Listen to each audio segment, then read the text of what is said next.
Eu quero saber do seu projeto para o Brasil, em 3 grandes frentes de atuação. Se você tivesse que escolher 3 grandes frentes e um pouquinho sobre cada uma delas. Vou dizer o seguinte, vai ter que trabalhar muito em reformas para tornar a máquina pública mais eficiente e equilibrada, porque sem ter equilíbrio fiscal, você oferece risco, e risco é custo, né? E os custos afastam investimentos. A gente tem que entender isso.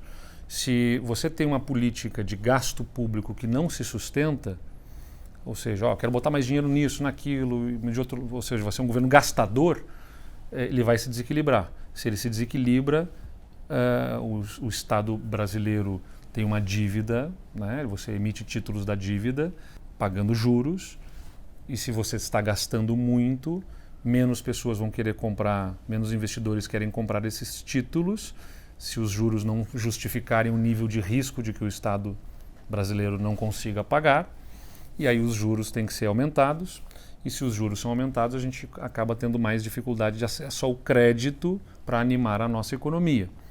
Então, o que eu quero dizer aqui? O Brasil, em 2015 e 2016, enfrentou uma grave crise econômica por conta de uma política econômica equivocada, especialmente do segundo governo do Lula, e que foi aprofundada no governo Dilma, e que aprofundou gastos públicos, política de subsídios em determinados setores que não se sustentavam. Começou no governo Lula... O que é subsídio em determinado setor? Só para a galera entender, porque eu acho que às vezes... O setor energético, por exemplo, né? Ou a questão da gasolina, do combustível, isso acaba sendo artificialmente, aquele preço mantido baixo, e acaba desregulando o mercado e acaba significando um gasto público, né? Porque o subsídio pode ser feito com injeção de recursos diretamente ou com reduções de tributos específicos em áreas que acabam sendo feitos para segurar um preço, mas se tornam insuficientes e começam a ameaçar a capacidade fiscal. Ou eu gasto dinheiro do Estado para segurar aquele preço, ou eu deixo de receber dinheiro da iniciativa privada para segurar aquele preço. Exatamente. E aí sempre acaba custando ali para o cofre do Estado. Porque você tem as obrigações, você tem as despesas. Então, quer dizer, isso começa a gerar desconfiança. Ok, o governo Lula enfrentou em 2008, 2009, uma grave crise mundial, e aí se estabeleceu ali uma chamada política anticíclica, para fazer com que aquela grave crise fosse aquela marolinha, injeção de recurso, né? Juros subsidiados em determinados setores para estimular a construção civil, enfim, e buscar fazer com que o país passasse com menos problemas por aquela crise. E eu não vou nem discutir que naquele momento, eu acho que em determinados momentos, como foi naquele e como é agora na pandemia, até se justifica, é aí que o Estado tem que ser Estado e tem que entrar no jogo para tentar diminuir o baque de uma crise, que é o caso agora também. A pandemia, no ano passado, demandou que o governo tivesse que fazer aportes em grande volume de recursos para a saúde e para auxílio emergencial para a população que ficou sem renda, e aí justifica que você aumente o gasto público. O déficit das contas, ou seja, o desequilíbrio das contas entre receita e despesa aumentou no Brasil, mas tudo isso, se não for acompanhado logo em seguida de medidas que assegurem, ok, nós fizemos isso extraordinariamente, mas vamos voltar ao nosso curso de responsabilidade para buscar equilibrar, começa a gerar preocupação em quem compra os títulos do Estado, né, do governo brasileiro, se ele vai ter capacidade de pagar. E se ele não dá segurança que vai ter capacidade de pagar, esse dinheiro começa a fugir para outros lugares, né? Ele vai comprar títulos de outros países que oferecem mais segurança, a não ser que o Brasil pague mais, né? Ou seja, eu vou pagar mais, então compra o meu título porque eu vou te pagar mais. Para pagar mais é o aumento dos juros, da taxa de juros. E se aumenta a taxa de juros, diminui o acesso ao crédito. E aí o restaurante, o bar, a empresa que precisa de empréstimos para abrir ou para se manter funcionando, vai pegar esse dinheiro emprestado com juros maiores. A ponto de que daqui a pouco, para alguns empreendedores, né, se os juros forem tão altos, já nem justifica empreender. Então vou comprar títulos, vou ser um investidor, vou simplesmente usar meu dinheiro comprando títulos e desestimula também o investimento. Então há interesse que os juros estejam baixos, para os juros estarem baixos, você tem que dar segurança de que o governo vai cumprir com seus compromissos. Por isso que reformas para dentro do governo interessam. Eu estou falando aqui porque quando a gente vai falar de ajuste fiscal é nada sedutor, né? É totalmente não tem capacidade de seduzir para o voto, nada. Mas é importante porque tem correlação com a economia real na vida das pessoas. E o que é a reforma para dentro da máquina? Vai ter que fazer reforma administrativa, né?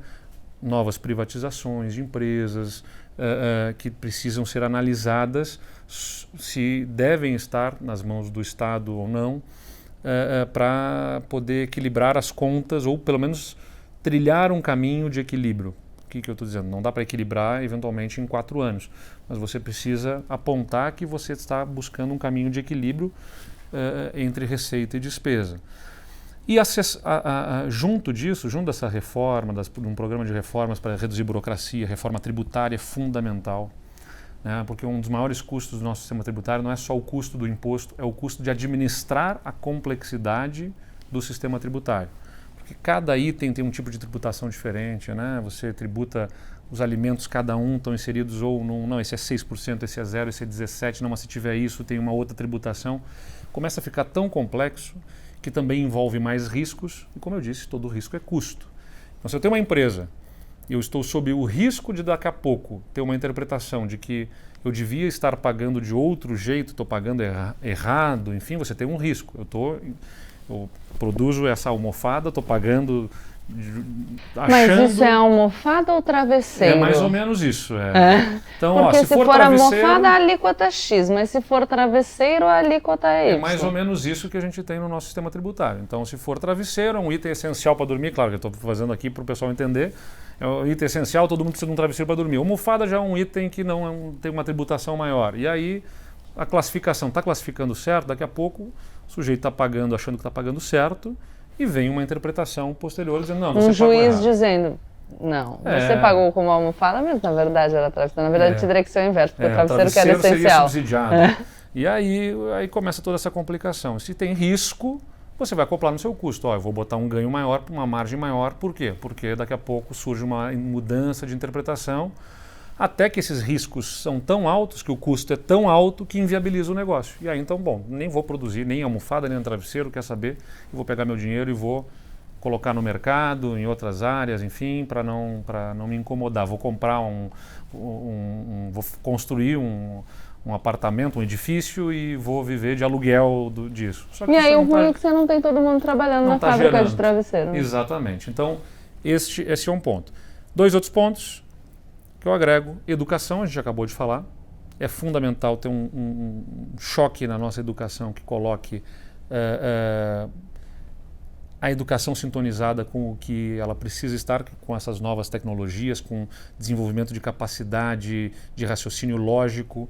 O aprendizado da matemática, por exemplo, é absurdamente baixo na nossa educação brasileira. A gente tem índices muito ruins de aprendizado da matemática nas diversas fases do ensino, né, nos anos iniciais, nos anos finais do ensino médio. E é a matemática que está presente especialmente nessa formatação de sistemas, né, porque lida com algoritmos, com a capacidade de raciocínio lógico. Para quem tem que inovar, que tem que criar, tem que ter 2 habilidades, eu diria assim, essenciais, que é o que a escola tem que estar ensinando e desenvolvendo.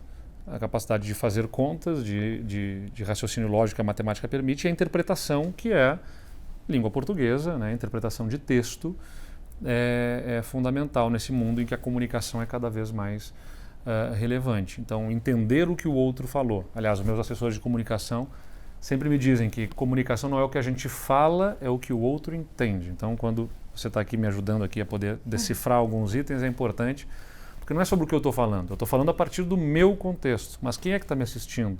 E qual é o contexto dessa outra pessoa para poder acessar e conseguir me fazer entender? Só que o ideal é que todo mundo tenha a maior capacidade de compreensão para a gente poder falar de mais coisas, né, complexas. E em seguida, da educação, é fundamental a gente endereçar com clareza ações em relação ao meio ambiente. Em primeiro lugar, por responsabilidade geracional. A gente precisa utilizar os meios naturais, né, o que a natureza nos proporciona, com a responsabilidade de saber que vem gente pela frente, vem uma próxima geração e que tem o direito de encontrar esse mundo nas condições de também viver de forma com qualidade de vida. Então, mas não bastasse essa questão de responsabilidade, de amor à natureza, né, que talvez sensibilize menos a alguns, inclusive por preocupação econômica. Porque a gente precisa ter alinhamento de valores com os parceiros estratégicos para quem a gente quer vender o que a gente produz aqui no Brasil. E aí é fundamental reconhecer que os conceitos de ESG, né, de Environmental Social Governance, ou né, a preocupação com o meio ambiente, o termo utilizado em inglês para preocupação com o meio ambiente e a responsabilidade socioambiental de empresas está cada vez mais presente no mundo, especialmente daqueles mercados para quem a gente vende o que a gente produz no Brasil. E as pessoas cobram isso. Tanto é que você vê lá fora, né, cada vez mais vai nos produtos, até a produção do frango que as pessoas consomem, o free range chicken, que é, quer dizer, o frango criado ao ar livre. Né? As pessoas se preocupam com o bem-estar animal, com mesmo as pessoas que não são veganas ou vegetarianas, né? Cada vez mais cresce, está tudo bem. Eu me alimento com proteína animal, né? Mas eu tenho preocupação de que este animal, mesmo que ele tenha se transformado num alimento, tenha sido tratado adequadamente. Até isso começa a ter, né, essa preocupação. Então o Brasil se desalinhou completamente disso, a ponto de que daqui a pouco a gente pode ver mercados importantes para nós serem fechados. Então eu diria que tem que trabalhar questão fiscal e desburocratização, melhoria de ambiente de negócios, tem que trabalhar a educação e tem que trabalhar meio ambiente fundamentalmente. Perfeito. E você falou muito de justiça social e de responsabilidade fiscal. Eu vejo hoje que nos debates, de um lado as pessoas dizem: não existe justiça social sem responsabilidade fiscal. E a resposta óbvia para isso é: mas não existe responsabilidade fiscal sem justiça social.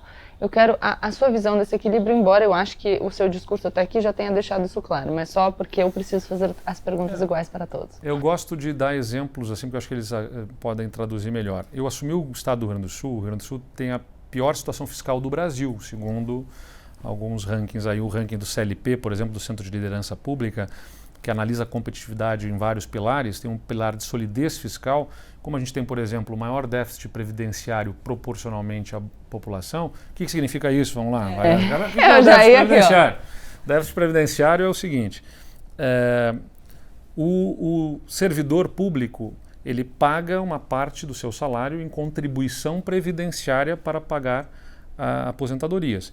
E aí tem um sistema de repartição, enfim, quer dizer, a Gabriela é a servidora, está pagando a contribuição dela e esse dinheiro vai para pagar as aposentadorias dos que já se aposentaram. Ou não, ou pode estar indo para um fundo, pode ter um regime de capitalização, enfim, mas o que interessa é isso, o servidor paga, o Estado como patrão paga uma parte, e depois que juntou o dinheiro do servidor e o dinheiro do Estado, ainda falta dinheiro para pagar todos os aposentados. Esse é o déficit previdenciário, que aí quem que paga? O cidadão. Todos nós pagamos impostos quando você vai no posto de gasolina, quando você vai, consome a gasolina, está reclamando que a gasolina está cara, uma parte é imposto, enfim, então todo mundo paga imposto, na energia elétrica paga imposto, na telefonia paga imposto e... Que é a diferença de imposto sobre a renda e imposto sobre o consumo. Sim. Quando você paga lá embutido naquilo que você está consumindo, é o tal do imposto sobre o consumo. Quando você paga sobre o que você ganha, é o imposto sobre a renda. Que é por isso que precisa de uma reforma tributária, porque esse imposto sobre o consumo ele acaba gerando um peso maior de carga tributária sobre a baixa renda do que na renda mais alta. Por quê?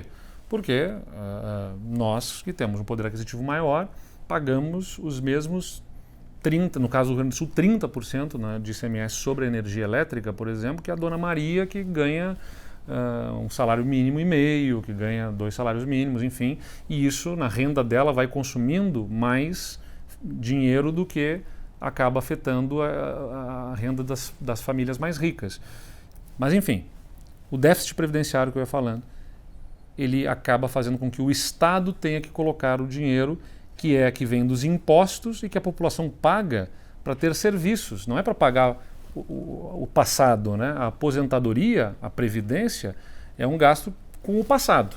O dinheiro que a gente está pagando no presente, no caso do Rio Grande do Sul, mais de 10 bilhões de reais por ano vão dos impostos da população, não para pagar o presente ou investir no futuro, eles vão simplesmente utilizados para pagar o passado. Num total de cerca de 40 bilhões de reais de receita corrente líquida do Estado, 10 bilhões de reais são utilizados para pagar a previdência no que falta entre a contribuição previdenciária do servidor e do Estado.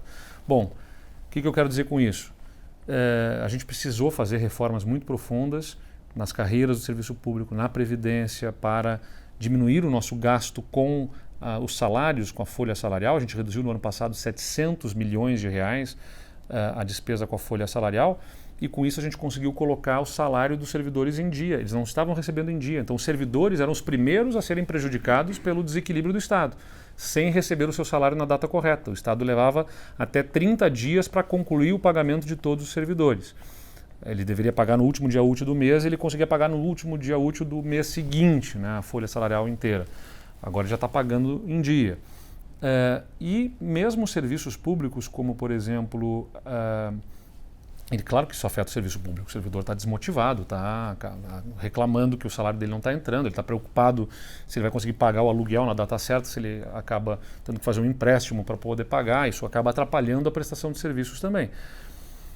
Mas, para entender melhor ainda, no final do governo anterior, o Estado ficou 3 meses sem repassar para os hospitais o que ele deveria repassar de pagamento dos incentivos hospitalares que o Estado paga. O Estado paga uma diferença, porque o SUS não paga integralmente os custos, o Estado paga uma diferença em salário, em custo dos hospitais, e o Estado não estava pagando. A gente colocou isso em dia em função, né, de ter feito todas essas reformas. Então, a responsabilidade fiscal, que é essa preocupação que o Estado esteja equilibrado, é fundamental para que haja a ação de responsabilidade social. Não tem como dizer que você vai conseguir investir o certo em educação, em saúde, que você vai conseguir gerar empregos, porque o ambiente de negócio vai ficar afetado pela irresponsabilidade, como eu disse. Se o Estado estiver desequilibrado, isso vai desencadear um efeito cascata sobre serviços públicos e sobre ambiente de negócios. E a população acaba pagando o preço desse desequilíbrio fiscal. Então, equilíbrio fiscal não é um fim em si mesmo, mas é um meio fundamental para que a gente possa fazer intervenções em áreas sociais de forma mais relevantes.